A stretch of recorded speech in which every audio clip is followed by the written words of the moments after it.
no genre of film does a sequel quite like the world of horror. From the heyday of the slasher subculture, the emerge of the Scream-influenced parodies, to the modern-day popularity of found footage and supernatural scares. If there's a popular franchise to milk, the horror world will be on hand to exhaust every single penny out of it. It seems like money is at the heart of every sequel released in the horror world, which has sadly led to more than a few duds being dished out over the years. From Freddy's Dead: The Final Nightmare to Scream 3, studios rarely show much care or consideration to a franchise or its fans when preparing a film, instead doing their best to push out a release date as quickly as possible and moving on to the next one. There are thankfully some exceptions to this, however, from expanding on the mysteries in earlier titles, letting characters loose after being in the shadows, or introducing whole new tones and styles. There are plenty of horror movie sequels that are arguably better than their predecessors. Here's our take on the top 10 horror movie sequels from all movie history. I am Kirsten from WhatCulture, and these are 10 most underrated horror movie sequels ever. Number 10, Saw 2. Lee Whannell and James Wan's Saw might have been a surprising success, but its £103 million box office against a £1 million budget meant that the announcement of Saw 2 just a year later was anything but a shock to see. Saw 2 had quadruple the budget of the first film and really does a good job in scaling everything up. Whilst Saw was mainly set in just one small bathroom, its sequel takes place in a big house with each room housing far bigger jigsaw trials and traps. Saw was just as much as a whodunit as it was an outright horror film. However, Saw 2 benefits in a lot of ways because audiences know who the killer is now. And it's undeniable at this point that the franchise lucked out in casting Tobin Bell as the corpse in the first film, because he remains one of horror's most interesting and charismatic characters. Saw 2 features more Tobin Bell than any other film in the franchise, exploring his backstory, motives and genius by just sitting him down and letting him work his magic. While the first film will always be remembered as a classic, Saw 2 deserves recognition for paying homage to its roots,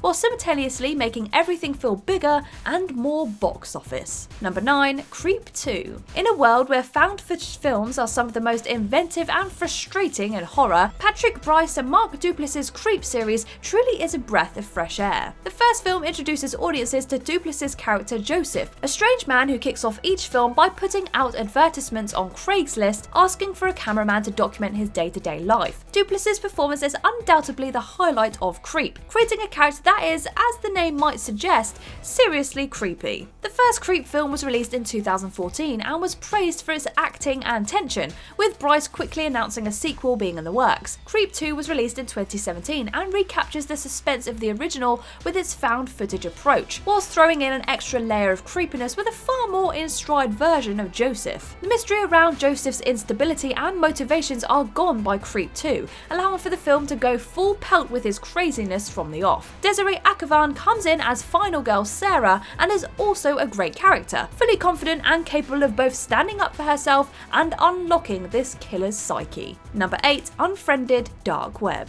The Unfriended series might only consist of 2 entries at the time of this article, but it remains one of the most creative franchises going in the world of horror. The first film follows the story of Blair and her 5 friends who are hanging out one night with a Skype call. The whole film is shot from the perspective of what is going on the computer at the time, and features real-world websites such as Skype, Facebook, Spotify, and the particular highlight of the film, Chat Roulette. It would be argued that the execution of such an original and unique premise was not as great as it could have been. However, the characters are all fairly believable in how they act online, and the eerie storyline is still pretty powerful. Unfriended Dark Web was released as a sequel in 2018 and features an entirely new set of characters and an entirely different plot. From spooky ghosts to the somewhat scarier internet hackers, Dark Web definitely has some of the flaws as a movie, but is still undeniably gripping. Fans of the first film will love the familiar direction and style and play from the original, but even viewers who didn't enjoy the original will have a chance to give the series another shot with an entirely different film in Dark Web. Number 7, Bride of Frankenstein. Arguably the most influential and important villain in all of horror history,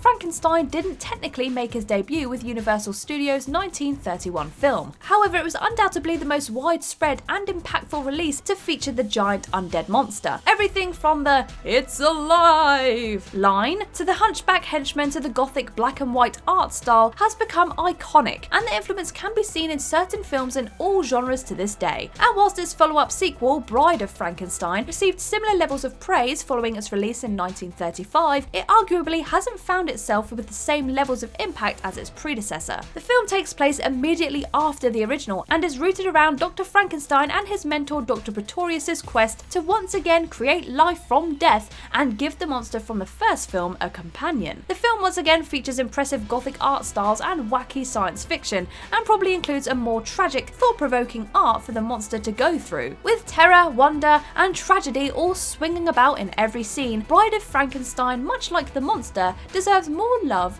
than it gets. Number 6. Predators. It's fair to say that most of the films that have followed on from the original Predator have fallen well short of the mark, with there being a special place in hell reserved for the 2018 release in particular. With so much mediocrity on show, it's genuinely surprising to see how little love 2010's Predators receives. Directed by Nimrod Antal and starring the likes of Adrian Brody, Topher Grace and Alice Braga, the film follows a group of skilled warriors from all over the world who are abducted and dropped onto an alien world, locked in a deadly battle of survival against 3 predators attempting to hunt them down. Unlike all the other films in the franchise that focus on one predator coming to Earth and causing havoc, Predators is very much a film for the fans in terms of serving up new and exciting layers to this race of warriors. From the alien worlds they hunt across to the manners in which they conduct their sport, Predators adds more to the series than any other movie and is a pretty thrilling ride throughout its runtime. Number 5. Halloween 2. Taking place during the very same night as the original film, it might be time to start viewing John Carpenter and Deborah Hill's Halloween 1 and 2 as one big story, rather than 2 separate releases. With pretty much every single individual from the first classic returning for the sequel, Halloween 2 is naturally creepy and a lot of fun to watch. The film takes place almost exclusively at Haddonfield Memorial Hospital, and with Michael Myers now widely known to be the mindless killer from the original film's kill spree, really lets loose with the improvised practical effects, gorier kills, and a far more impressive collection action-focused sequences. It does, however, still contain plenty of Carpenter's tropes that made the first film so creepy, perhaps the most notable of these being the use of first-person camera shots again. Halloween 2 was originally intended to be the conclusion of the Michael Myers, Dr. Loomis,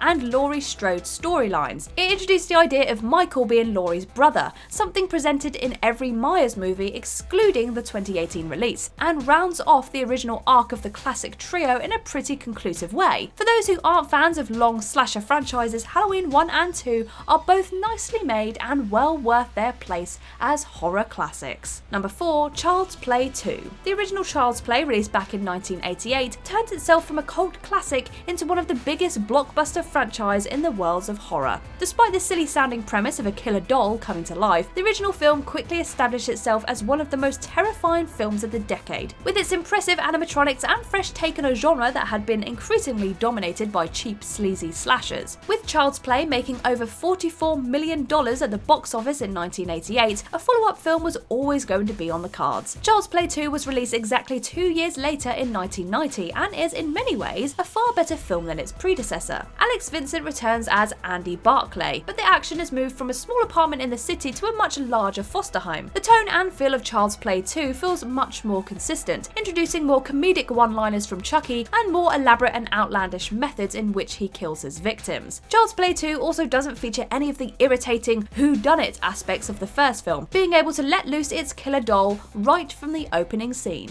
Number 3. Final Destination 5. By the time Final Destination 5 rolled around in 2011, it was set to be the final installment in what had become one of horror's most stale series. The third and fourth films had particularly been singled out for their lack of inventiveness and increasingly cheap looks, resulting in the fifth film being declared the last in the franchise before its release. It must have been a case for it being all hands on deck and going out with a bang, because Final Destination 5 is undoubtedly the best film since the original. The movie follows the story of Sam Lawton and Molly Harper, who, along with a handful of their friends, survive the collapse of a bridge thanks to a premonition of the future, but are then picked off by death itself in elaborate and gory ways. Final Destination 5 strips everything back to basics, paying homage to the original film with its kills, themes, and awesome tie-in through its final sequence. sequence, whilst adding a far more crisp modern look to the direction from behind the camera. It's unknown whether there will be another Final Destination movie made, however. If this is the end, they certainly went out in style. Number 2, The Texas Chainsaw Massacre 2. The Texas Chainsaw Massacre series hasn't been a franchise for good sequels over the years. Ever since the series started back in 1974, each sequel film that studios have pushed out have felt cheap, dull, and uninspired. Instead of pushing the boat out and attempting to bring in new ideas, Chainsaw films have consistently rehashed shots and sequences and added to the series' overly complicated continuity. One film that cannot be said about in the franchise, however, is The Texas Chainsaw Massacre 2. Tobe Hooper, creator of the first film, had decided that he didn't want to make just another cheap slasher and instead began experimenting with a more outlandish black comedy approach. Texas Chainsaw 2 was released a whole decade after the first film and only made $8 million against a budget of $4.7 million, and received some fairly mixed reviews from critics. However, the improved gore is good fun, the added depth to Leatherface's character is interesting to see, and the comedic tone definitely hits more than it misses. On the whole, whilst it might not be the perfect movie, Texas Chainsaw Massacre 2 deserves far more love than it gets. In a franchise of shots and sequences being reused over and over again, Texas Chainsaw 2 should be praised for its ludicrous and crazy amount of originality and inventiveness. Number 1, A Nightmare on Elm Street 2, Freddy's Revenge. A Nightmare on Elm Street arguably became horror's most mainstream series in the 1980s, with Freddy Krueger's wisecracks and increasingly imaginative dream sequences landing him a TV show, music video appearances, and plenty of iconic cultural references. In fact, the series became so big that by the middle of the 1980s it was being dubbed the MTV Nightmare. The one film in the Nightmare series that has always been overlooked, however, is the very first sequel in the franchise, Freddy's Revenge. Unlike every other film in the series that features the same characters and continuity, Freddy's Revenge is much more of a standalone movie, with only a couple of mentions to the original throughout the film. The film follows the story of Jesse, a teenage boy who, after moving into the old Elm Street once lived on by Nancy Thompson, begins being haunted by Freddy Krueger in his dreams, as well as being one of the first films in history to contain quite a few homoerotic images. Freddy's Revenge is another solid addition to the Nightmare franchise. It contains arguably the darkest Freddy to date, with the quips and jokes held way back. The pacing is particularly fast for a Nightmare film, and the action sequences, with a special mention for the pool party sequence, are a lot of fun to watch. And that's our list. What do you think of these horror movie sequels? Were they underrated? Leave us a comment down below and let us know. If you like this video, give it a thumbs up, and if you haven't already, click that subscribe button. But for now, I have been Kirsten from WhatCulture, and I will see you in the next video.